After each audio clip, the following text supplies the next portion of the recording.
Wangare the storyteller is ready for us today. Are your ears ready?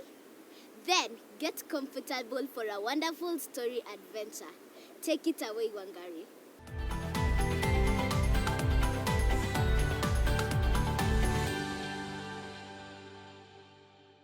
In the library, you'll find many different kinds of books.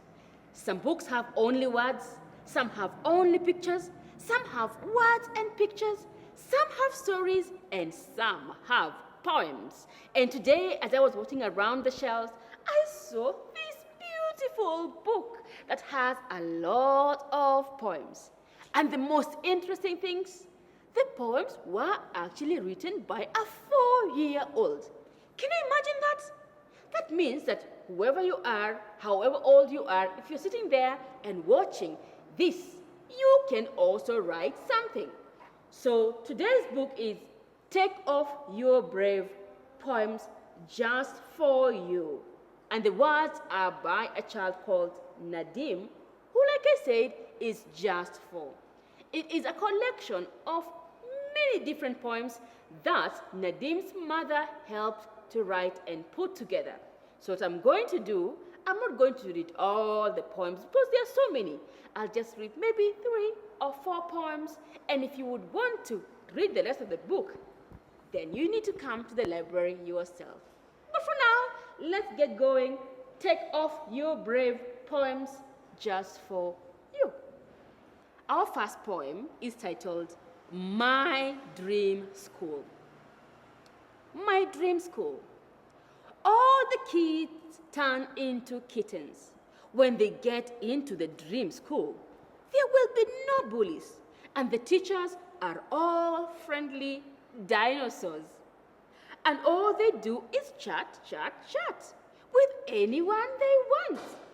The school smells like daffodils, honey, and sometimes stinky socks. Some people faint when it smells like stinky socks.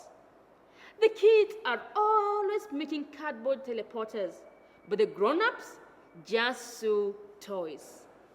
Everyone loves that school. That is the first poem by Nadim, My Dream School. That is Nadim's dream school. What would your dream school look like? Did you enjoy the poem? I did, and if you did as well, maybe we can read another poem, okay? Being on a train. Have you ever been on a train? How does it feel like being on a train? Well, let's hear what Nadim thinks being on a train feels like. Being on a train feels like bumpity bump. Sounds like chuka chuka shh. Smells a bit like air and eating smells, mostly sandwiches. It looks like being on a very giant long car, but it goes a little faster, goes to lots of cities and even countries, and is really bumpy. There's all these different stops, and stops are really different because it's like you're on a giant bus because they are in the same country. In a train, you think about anything really. Sometimes you can think about it as floating or living in a monster's tummy because it feels really movable in a train. In a train, you dream about anything really, like floating in a bubble in your home.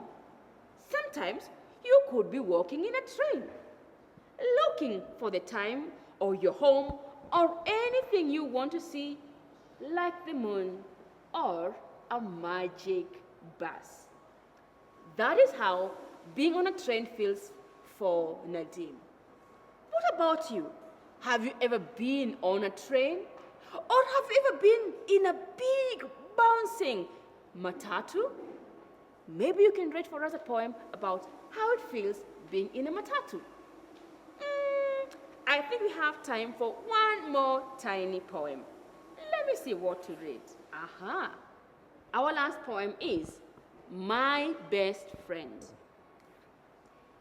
Eddie is not calm. Eddie is fast. He is as fast as anyone, faster than everyone, faster than anyone and everyone you've ever seen. And he knows pretty much everything about aliens. He lives near my old school in a house. It's made of bricks and it looks really cool. And it always has an orange flag outside, and bikes, and flowers. And there are always snacks at his house. And he shares his stories. They're really cool. And we play. And that is a poem about Nadim's friend Eddie. Did you enjoy the poems? Well, maybe you could try to write some poems as well. Why don't you ask your mother, your father, your big sister or brother, or even your teacher to help you write some poems about things that you love? That might be interesting. But from me, here, Wangare the storyteller, it is Kwaheri and see you next time.